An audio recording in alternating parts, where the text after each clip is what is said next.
अस्सलाम वालेकुम व्यूअर्स, आप देख रहे हैं वेव्स में इफ्तिखार चौधरी। व्यूअर्स, आपको ये रिक्वेस्ट करता हूँ कि मेरे चैनल को सब्सक्राइब करें और बेल आइकॉन ज़रूर दबाएं ताकि हर आने वाली वीडियो आपके साथ पहुँच सके। आज हम आपको बताते हैं जो कंट्रीज़ होते हैं ना, जो हमारे जैसे गरीब कंट्रीज़, तो ये इनके तरक्की करने के जो मेन एलिमेंट्स होते हैं जो होने बहुत ज़रूरी हैं, वो क्या है? इनमें बहुत सारे हैं, अगर आप उनको लिखना चाहें या काउंट करना चाहें तो वो शायद सैकड़ों में हो जाएंगे, लेकिन सबसे बड़ा होता है पॉलिटिकल अनरेस्ट। जिस मुल्क में पॉलिटिकल अनरेस्ट होता है वहाँ तरक्की नहीं हो सकती, वहाँ कोई इन्वेस्टर नहीं आता, वहाँ बाहर से कोई बंदा नहीं आता, तो वो कंट्री हमेशा गरीब ही रहता है। इसलिए सियासी हालात बेहतर होने चाहिए, अमन होना चाहिए, खाना जंगी नहीं होनी चाहिए। हमारे मुल्क में ज़ाहिर है पिछले दो एटलीस्ट एक साल से ये इंतशार फैला हुआ है, हर जगह दगड़मदा हो रही है, और यही वजह है कि एक साल हो गया और हालात कंट्रोल में नहीं आ रहे। आज मैं आपको एक कंट्री की बताता हूँ, कंट्री में लेके चलता हूँ कि उनके हालात हमारे से भी कोई 1000 गुना बुरे थे, लेकिन जब से उन्होंने वहाँ अमन कायम किया वो कहाँ से कहाँ निकल गए, हमसे बहुत आगे चले गए। जी हम चलते हैं इंशाल्लाह। एक कंट्री है शुमाली अफ्रीका का, ये रवांडा आपने सुना होगा। वहाँ तकरीबन कोई 70 साल खाना जंगी रही है। वो क्यों रही है कि वहाँ 2 ही कबाइल हैं, वैसे 3 हैं लेकिन बड़े 2 ही थे, एक तुत्सी हैं, दूसरे हुतू हैं। आबादी का अगर परसेंटेज देखा जाए तो तुत्सी जो हैं ये तकरीबन 15-16% हैं, हुतू जो हैं वो 85-86% हैं, और एक और कबीला है वहाँ छोटा सा है, वो तो उसको तवा कहते हैं। वो तो ऐसे ही जैसे वो जंगलों में नहीं वो हबशी नाचते होते हैं, एक पत्ता उन्होंने आगे बांधा होता है, एक पीछे बांधा होता है, तो वो ऐसे नाच रहे होते हैं, कोई बंदा पकड़ के उसके बैठे होते हैं। आपने अक्सर फिल्मों में देखा होगा। वो तो इस तरह के जंगली से हैं, वो तो अब एलिमिनेट ही हो गए तकरीबन। तो ये बेसिकली 2 ही उधर कबीले हैं, तो इनकी खाना जंगी आपस में चलती रही है। ये कोई 1900 तकरीबन यू कैन से के 30 से ऑनवर्ड इनकी खाना जंगी शुरू हुई है और 1990 तक दबा के बनी। अच्छी खासी खाना जंगी रही है। खाना जंगी जाहिर है कि डोमिनेशन होती है ना, कि अब ये जो हुतू हैं वो आबादी में ज्यादा थे, वो कहते हैं हमारी गवर्नमेंट होनी चाहिए। ये जो कम है ये बेसिकली पढ़े लिखे थे, ये डोमिनेट कर रहे थे, हर जगह इनके बंदे थे, तो गवर्नमेंट ये बना जाते थे, क्योंकि वो कब्जा माफिया ही होता है ना वहाँ, और तो डेमोक्रेसी को सिस्टम तो था नहीं। तो इस वजह से इनकी खाना जंगी रही है और हालात बहुत बुरे हुए। ये ऑलमोस्ट 1990 में जाके इनके हालात इतने बुरे हो गए। अच्छा, इस मुल्क की ना आबादी बहुत ज़्यादा नहीं थी, कोई थोड़ी सी, यानी 1 करोड़ ही कह लें, 1 करोड़ से भी थोड़ा कम ही थे। तो वो 10 लाख तुत्सी थे और बाकी 80-90 लाख हुतू थे। 90 में जाके इसमें थोड़ा ट्विस्ट आता है। इनकी खाना जंगी तो चलती रही है, लेकिन एक ट्विस्ट आ जाता है बहुत खतरनाक किस्म का, कि इनका जो प्रेसिडेंट था ना वो हुतू था और प्राइम मिनिस्टर जो था वो तुत्सी था। अब वो जो प्रेसिडेंट है वो बाई एयर कहीं से आ रहा था या जा रहा था, और नीचे से किसी ने मिसाइल मारा, जो आज तक पता नहीं चला कि किस मिसाइल मारा किसने है। हो सकता है किसी तीसरे बंदे ने मारा हो, और ये भी डिसाइड अभी तक साबित नहीं हो सका कि वो मिसाइल से ही गिरा या ऐसे ही कुछ पन्नी खराबी की वजह से गिर गया। बहरहाल जो उनका हुतू का प्रेसिडेंट था ना वो नीचे टेरा क्रैश हुआ और वो मर गया। अब हुतू ने सारा इल्जाम तुत्सी पे लगाया कि ये इन्होंने मारा है।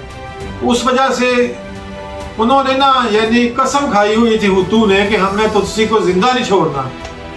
यानी उस खाना जंगी में जो शिद्दत थी वो एक 1990 के अवाइल मार्च अप्रैल में, ये 3 माह में इतनी गई है। 90 दिन में तकरीबन उन्होंने 10 लाख में से 8-9 लाख तुत्सी कत्ल कर दिया, यानी काट के फेंक दिया।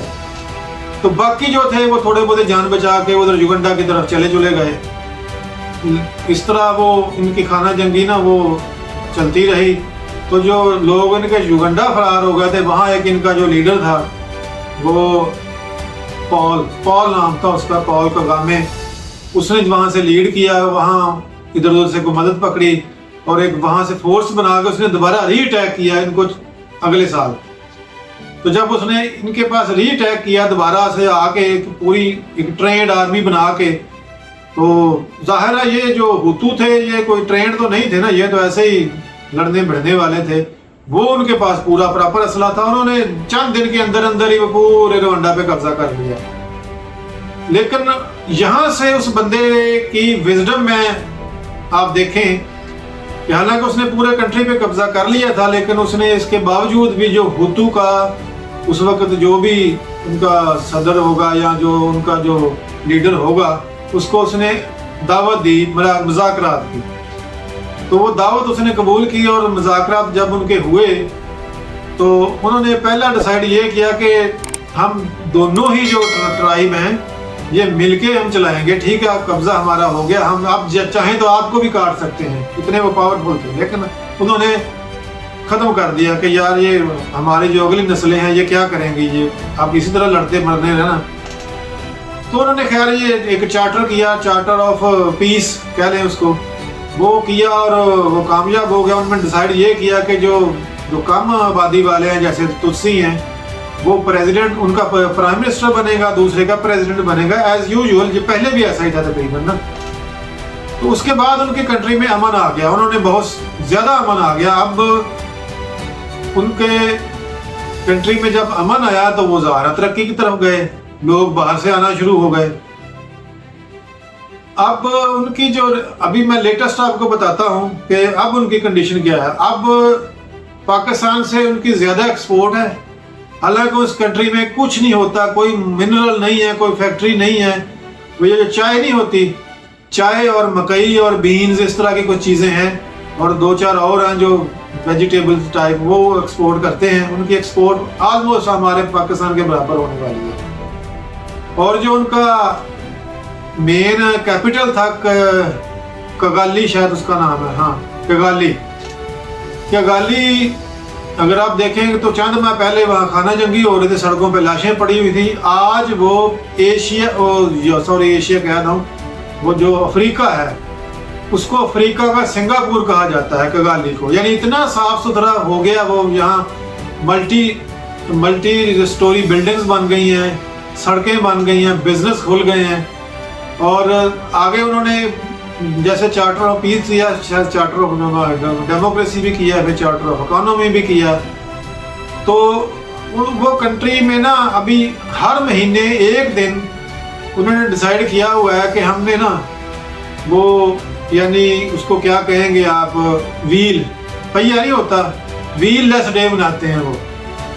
यानी उस दिन कोई पहिए वाली चीज सड़क पे नहीं आती सिवाय साइकिल के या इस तरह की जिसपे कोई पेट्रोल लगता है या जिसमें इंजन होता है, वो नहीं आ सकती। कोई टांगा रेडी आ सकता है, कोई साइकिल आ सकता है, और नहीं कुछ आ सकता। तो यानी पूरा दिन वो पूरे कंट्री में ये चीज बंद रहती है।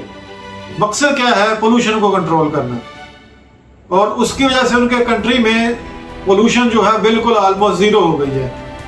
दूसरा उन्होंने क्या काम किया कि हर महीने के फर्स्ट संडे को और लास्ट संडे को हर महीने पूरी कौम निकलती है, खा वो चपरासी हो, खा वो कोई भी हो, खा वो प्रेसिडेंट या प्राइम मिनिस्टर हो, 8 घंटे वो सड़कों पे गुजारता है, वहाँ सफाई सुथराई करता है एज ए नॉर्मल पर्सन, दूसरे लोगों की तरह। ये नहीं है कि जैसे हमारे मुल्क में होता है वो बेलचा पकड़ के आ जाते हैं और 2 मिनट की वीडियो बनाई फिर साइड पे होगा, लो जी उन्होंने हफ्ता कर दिया। और इस तरह के वो ड्रामेबाजी उधर नहीं है।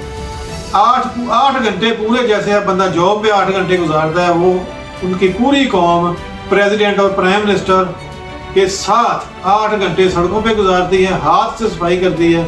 इसकी वजह से वो कंट्री अब बहुत आगे जा रहा है। तो बताने का मकसद ये था कि आप जैसे भी हों, आपके पास रिसोर्सेज हो या ना हो, अमन होना बहुत ज़रूरी है भाई।